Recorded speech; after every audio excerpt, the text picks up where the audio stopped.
Alors, notre liste a été résumée à une liste anti-avortement. C'est absurde.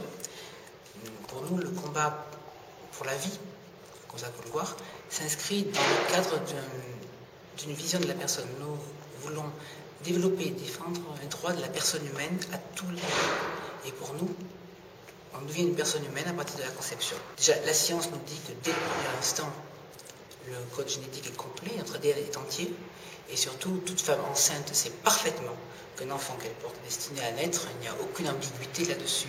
Donc nous considérons que personne n'a droit de vie et de mort sur son enfant. Lorsqu'un père et une mère ne sont pas capables de comprendre qu'un acte sexuel peut, éventuellement, quand ça se produit, donner lieu à une conception, est une société dans laquelle nous n'avons aucune responsabilité, aucun sens de la responsabilité de l'autre. Je pense qu'il est très important d'apprendre la responsabilité de l'autre.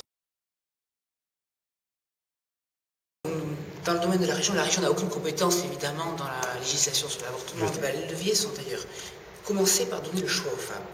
À travers les mouvements et les associations, nous savons très bien que lorsque les femmes se rendent au planning familial ou dans les hôpitaux, on ne leur propose qu'un choix, l'avortement.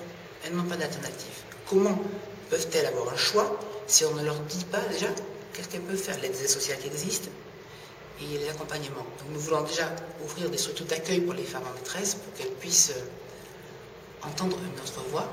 Et nous voulons, au niveau de la région, aider les femmes de plusieurs façons. D'abord, nous voudrions créer une allocation maternité précaire pour les cas de détresse. Il est évident que nous supprimerions toute subvention liée à l'avortement, en particulier au planning familial.